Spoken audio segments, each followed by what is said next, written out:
Well, here I am in beautiful Chelsea Harbour, London. And the purpose of this video is to show my motor yacht, which I brought across from Palma, not for the purposes of any technicalities to do with any extensive cruising, for which she is admirably equipped, but for the reason that I brought her here, and that is to have what is in effect a luxury apartment in arguably one of the most desirable parts of London. Now, before we step on board, we can just drop this passerelle, remote controlled, and you can actually step on board via the transom door, but as it's raining all the covers are on. I could mention very quickly these covers are not canvas, they require no maintenance and are 100% waterproof. As I also noticed, I'm reminded of the Sunseeker logos. There are 3 of those and they were over £900 a piece, which is really just an example of the no expense approach which I've had towards this motor yacht. I guess I've had the same approach to every motor yacht I've owned, and there must have been, oh, nearly 20 of these at a guess in, dare I say, over 50 years of boating. So, as we step into the cockpit, what is the first thing that we don't notice? And that is, there is no movement. These boats between 1902 and 1999 were really, arguably, the best and strongest boats built by Sunseeker. Sure, modern boats tend to be lighter for fuel efficiency, but frankly I'd rather live in a, I don't know, stone-built house than I would in a caravan. The floor is superbly laid in 25mm thick teak. The flybridge ladder here, unfortunately we can't go up there. You've got the details on the specifications. That ladder actually spins around and creates quite a large space for a very sociable cockpit. It's a shame the covers are on because the boat looks lovely without. Just one point, I haven't had a window put in the back. I've been asked why by a friend, and I said, look, when you're inside the boat you have absolute privacy. So let us step inside. So listening to me rabbiting on. Another feature of this boat is the fact that the patio doors fold back on themselves. So you can in fact bring the outside in, or if you like the inside out. And it does open another dimension. So this is like almost being outside, you could say. It's like being in your conservatory. On the flybridge during the day is like, oh, being on your deck outside your house. So here is the lower dinette area. There is a high-low table. You can adjust it how you wish. I'm just also reminded that this is actually gold plated, as are all the light fittings, as are all the door handles, I think 18 of them, which I had removed, re-chromed and gold plated. In fact, every cabin's got its own gold-plated key. Why? Well, these fittings were originally chrome, and I wanted brass. But the plater said, well, we can't do brass. We can do gold if you like. It'll be a lot more expensive. I said, okay, I'll go for gold. What's the first thing then as we step on board that's the most important part of any living on something like this? The champagne cooler, of course. From there we will step down to the galley. I'm supposed to be whipping through this, I'll be getting carried away with everything that's on it. We have the 2-burner ceramic hob. We have a inbuilt, what do they call, the microwave, which also acts, combination microwave, that's it acts as a grill. And there's a second microwave up here. We have a fridge, Italian Vertigo fridge, with a matching freezer, if you can get that. Loads of storage space. We have place settings for, I think there's 14 there. All this is high quality plasticware. Twin sinks. The sinks have chopping boards, so you can actually extend the work surface area. I wish I didn't have this music on so loud. Here we are into the captain's, or if you like, guest cabin. Very handy to have it off the galley like this. Also a feature of this boat, with the galley down, you can prepare all your food and be private from whatever's going on in the saloon. So you can, if you like, do your own thing. Unlike many boats nowadays which has the galley and all on the same area as the saloon on one level. This boat's so interesting because there's so many different levels to it. That just has a phenomenal selection of spare parts, but also in there is great storage space for your suitcases. Here we have the first heads, which also has a shower. That tap lifts up, fits on the wall and doubles up as a shower. All the toilets, by the way, are the domestic size toilets, and they are a vacuum flush system, which essentially just means it's the same as the type of toilet which you would have on, say, an aircraft or a cruise ship for that matter. So let's pop into the upper saloon. The air conditioning controls, we have the Alpine music system with obviously speakers in the flybridge and the cockpit as well as here in the saloon. This is a huge sofa. We'll seat at least 6 people. Now, I've just been to the boat show, and I've been on a boat slightly larger than this. It's a Manhattan 56, this is a Manhattan 54. That boat is £1,350,000, although this boat was £500,000 new in 1995. And you know what? I'd rather have this. Why? Well, one of the reasons is the seating on there looks comfy, but when you sit on it, it isn't. This is lovely, soft, supple quality leather, absolutely super. Also, you can sit up on these settees and have your feet, if you like, on them as well, provided you've taken your shoes off. So you can kind of lay out on them, again, which you can't if you look at other settees. Here we have, of course, the LED lighting, which changes colour, and we'll go down.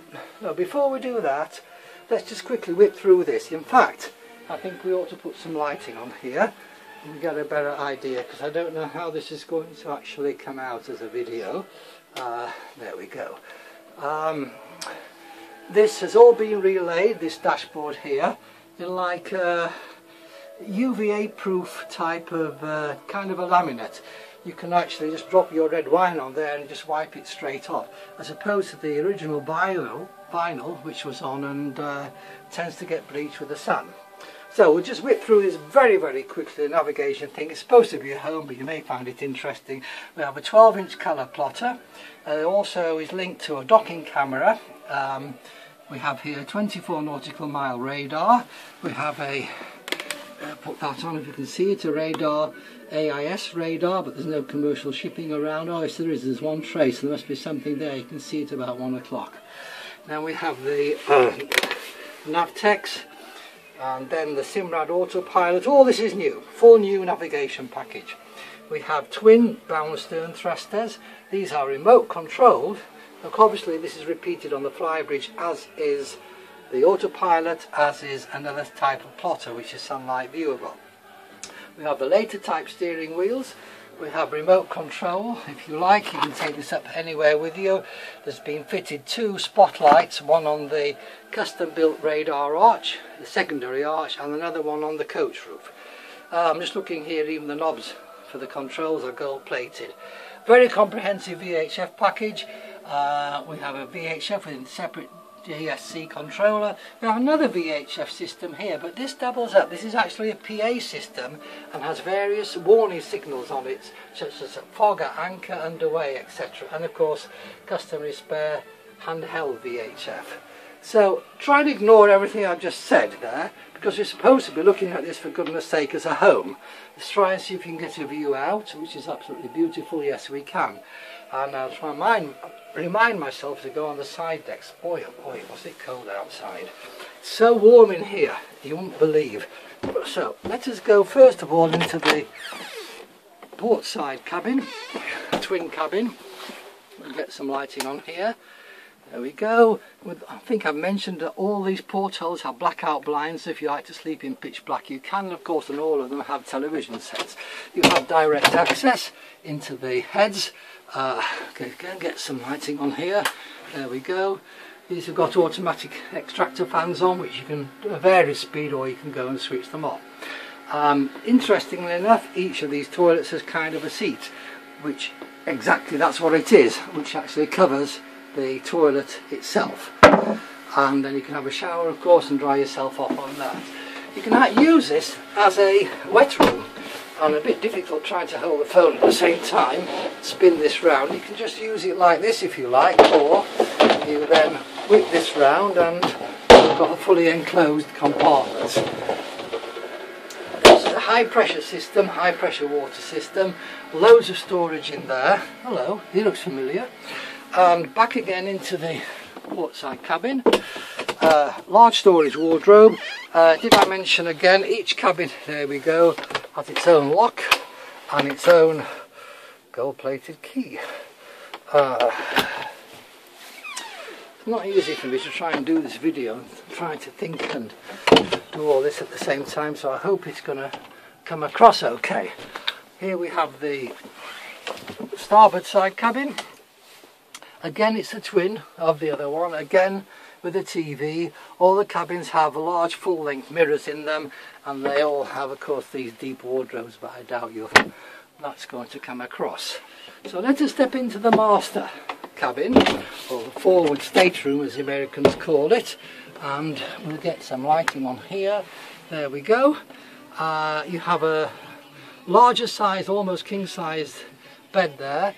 Lots of storage under, large drawer there. Every single bed in fact has storage, and you have your storage cabinets either side, mirror fronted wardrobes. I have the latest hatch with a inbuilt louver, or you have your mosquito type net, or sleep like that with the blackout covers on the portholes, which they are, and it's pitch black if that's the way you like to sleep. Twin mirrored fronted wardrobes, the air conditioning unit for here, and also another separate Alpine music system. And then let's go into the heads, which is the sister head to the other one. Exactly the same kind of layout, same kind of seating. I should have really popped the water on, I guess. Very, very, very powerful. This will actually, pumps will actually power 4 showers at the same time, because there is a shower, in each cabin, and there's also a hot and cold shower on the bathing platform. Every cabin's been fitted with a hairdryer. And what else is there for me to try to cover? You know, you can step on here and all you need is a suitcase. It's so well equipped and everything is so readily done. You don't need to have any expertise. In fact, you do not need to having had owned a boat before to actually come on here for extended stays. It's very easy, it's just like a house.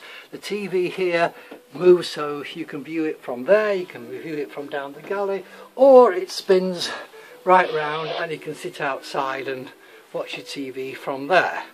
So there we have a, hopefully, overview of what is a fabulous yacht. So let me just very, very quickly see if this bit's going to come out, or just end the video there. But let's see if we can get onto the side decks, because these teak decks hardly need any maintenance, because basically when the weather's bad they're covered up. There's only the bathing platform which will need a clean occasionally. But as we come up onto the side decks, these are also laid in what looks like teak, but it isn't. It's a kind of an imitation of teak, which only just requires, in fact the whole boat, you clean it like a car. You pop a brush into a hot bucket of wash and wax, whip it over, dry it off, and the job's done.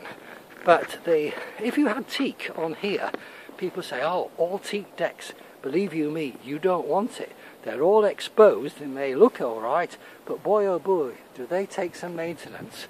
And I won't go through any more of the technical jargon with this. I think by now you get the picture, or if you like, you get the video. So, this is Captain Jerry in Chelsea Harbour, London, saying good night.